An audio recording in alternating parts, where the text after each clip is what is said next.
शंकर इस तमाम जानकारी के लिए।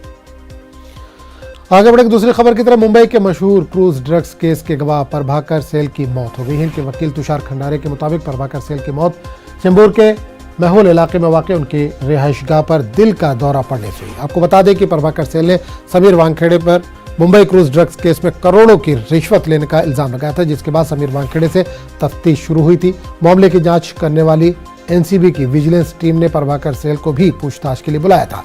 इस वक्त समीर वानखेड़े एनसीबी के जोनल डायरेक्टर थे।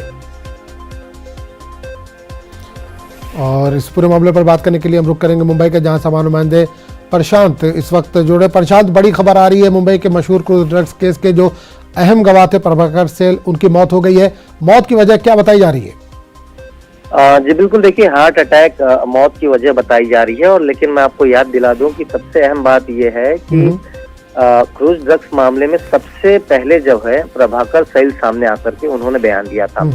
याद होगा कि जो फिल्म जगत के बड़े अभिनेता थे, उनके बेटे के साथ सेल्फी का जो फोटो एक वायरल हुआ था, जो केपी गोस्वामी थे, उनके ये पर्सनल बॉडीगार्ड थे। केपी गोस्वामी वो शख्स था जो इस डीलिंग में इन्वॉल्व था डायरेक्टली, लेकिन वो प्रभाकर सेल का इस्तेमाल किया करता था। जहां से पैसे लेने हैं, जहां पर पैसे भिजवाना है, जहां से सारी चीजें करना है। और जब क्रूज पर लोग जा रहे थे, उस क्रूज के गेट के बाहर प्रभाकर सेल को खड़ा करके इसने सबको आइडेंटिफाई किया था। यानी इस मामले का सबसे अहम और सबसे पहला गवाह ये प्रभाकर सेल था, जिसने खुद आकर के सामने ये बयान दिया था। फिलहाल ये बताया जा रहा है कि हार्ट अटैक से उनकी मौत हो चुकी है।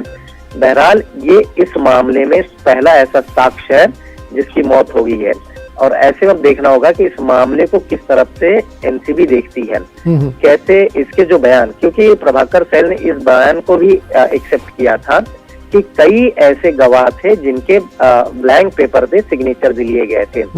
ऐसे में प्रभाकर सेल के जाने के बाद क्या इस मामले में नया रुख आएगा या इसमें नया मोड़ देखने को मिलेगा? क्योंकि हमने देखा है कि वानखेड़े के साथ साथ नवाब मलिक का भी छेड़छाड़ हुआ था, और नवाब मलिक इन दिनों जो है जेल में है।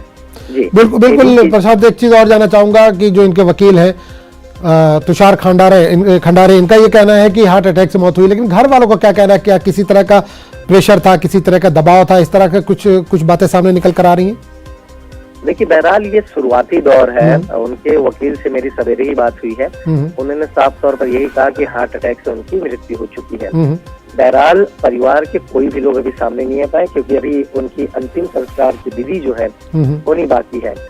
जैसे एक बार उनकी अंतिम संस्कार की विधि खत्म हो जाएगी, उसके बाद की आगे की जो प्रक्रिया है देखना ये ज्यादा दिलचस्प होगा कि उनके परिवार का क्या कहना होगा, क्योंकि उनके वकील की तरफ से साफ तौर पर कहना है कि हार्ट अटैक से उनकी मौत हुई है। चलिए प्रशांत, बहुत बहुत शुक्रिया इस तमाम जानकारी के लिए। फिलहाल वक्त हो चला छोटे से